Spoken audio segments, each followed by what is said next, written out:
I think one can argue, just as you do, that putting 50% tariffs on India was designed to get India to break off its importing of oil from Russia.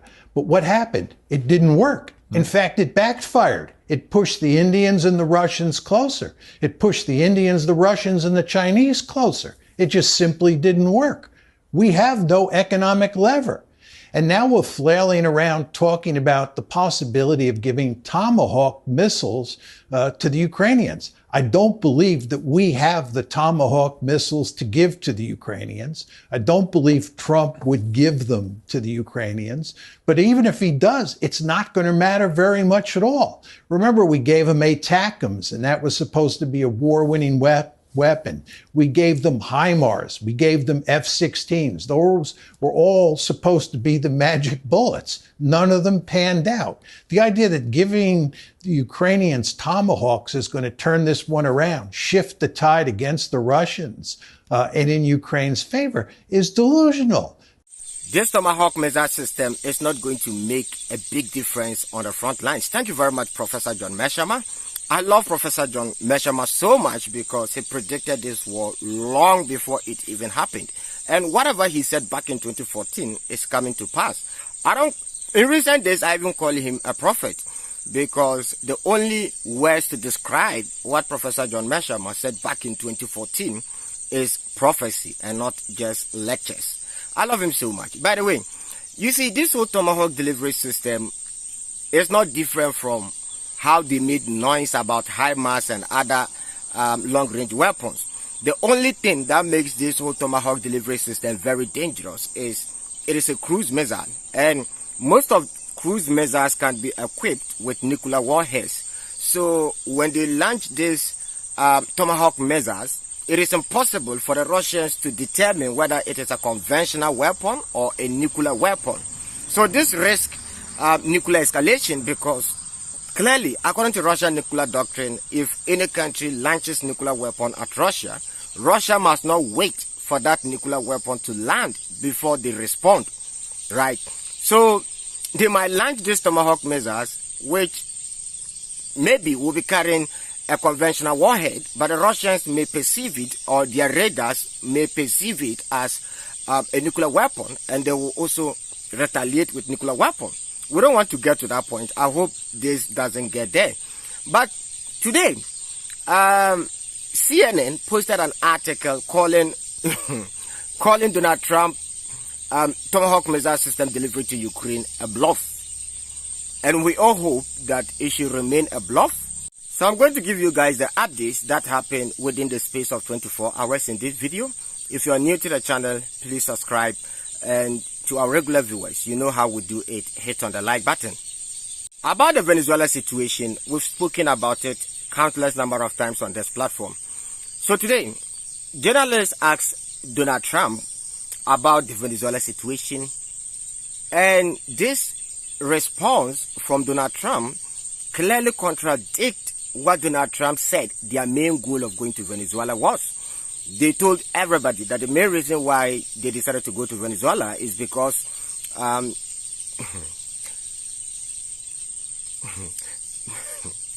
they said Venezuela is pushing in a lot of drugs into the United States. By the way, before I talk about it, please let us listen to Donald Trump himself. Why did you authorize the CIA to go into Venezuela? And is there more information you can share about these strikes on the alleged... Well, I can't do that, but I authorized for two reasons, really. Number one, they have emptied their prisons into the United States of America. They came in through the, they came in through the border. They came in because we had an open border policy. And as soon as I heard that, I said, a lot of these countries, they're not the only country, but they're the worst abuser.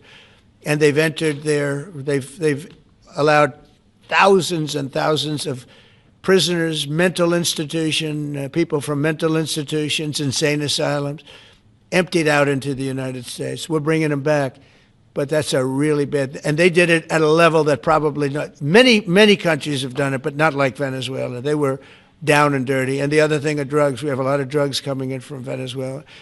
This clearly confirms what most of us said, that Uncle Sam going to Venezuela has got nothing to do with drugs. these guys are there for a different reason completely. Today, Donald Trump is talking about Venezuela releasing prisoners into America with mentally challenged people. They are pushing them into the United States, blah, blah, blah. Well, there's a clear contradiction of whatever they told us, previously. By the way, we all know that whatever he's saying today is not even the actual reason. We all know the main reason. We've spoken about it in the past. I'm not going to dive deep into that.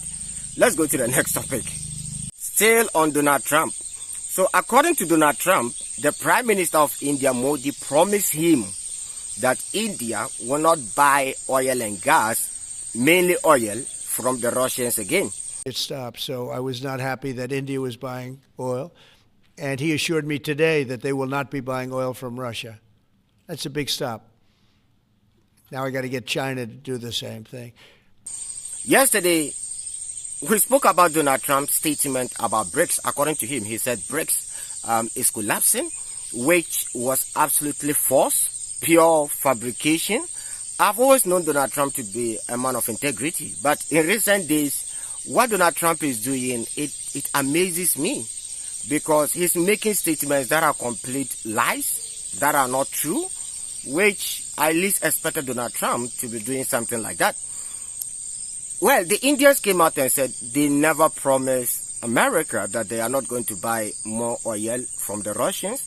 In fact, India has increased their purchasing of Russian oil even before they imposed all the sanctions on them. Today, again, during energy whatever meeting, they call it, is it energy meeting in Russia? I stand to be corrected, I think it was today or yesterday, Vladimir Putin attended that particular meeting. According to Vladimir Putin, despite the West and Uncle Sam attempts to destroy Russia's energy sector, Russia today contributes 10% of the world total oil output. Maybe some of you don't know how significant Russian oil is to the world. If Russian oil is cut away completely from the world market, prices of oil is going to go up crazy. Whatever you are buying oil today in the market is going to change, because it is going to create high demand for oil but low supply. That is what is going to happen. So Russia energy is very, very important for the energy market. It stabilizes the energy market. It makes more oil cheaper for all of us to buy. And we all know the importance of oil, right? So during Trump's press conference, he also said that Ukraine is planning of a very big counteroffensive. Now, according to many Ukrainian military experts, they believe this is completely unrealistic, because Ukraine currently, they don't have the manpower or the weapons to fight or launch any massive counteroffensive. If we are to compare whatever Trump is saying now, this so-called big counteroffensive, to whatever happened in 2023, the 2023 counteroffensive, realistically, they gave them a lot of weapons. In fact, a lot of people were pumped into the Ukrainian armed forces. Mercenaries were fighting for them, just like the Kerch operation. But today, as Ukraine stands now, they have nothing. Where are all the tanks delivered to Ukraine? Ukraine currently cannot boast of any better tank. They can't boast of any better fighter jet. They don't have any air defense system. I've reported it countless number of times here that Ukrainian air defense system shooting down Russian drones and Russian missiles today is close to zero. When the Russians launch missiles, it's kind of like there's no even air defense system in Ukraine now. It hit a target. So this whole counteroffensive that Trump is talking about is completely unrealistic. Think about this critically. If this whole Tomahawk missile system could defeat the Russians, no, think about this. Why didn't Joe Biden give it to the Ukrainians? If the West and Uncle Sam had any game-changer weapon, do you think it will still be in the warehouses? Actually, the point is this whole Tomahawk missiles is not different from the other missiles delivered to Ukraine. So the fact is, this whole, Donald Trump rhetorics about Ukraine launching a successful counteroffensive is completely unrealistic, and it's not going to happen. That is a fact.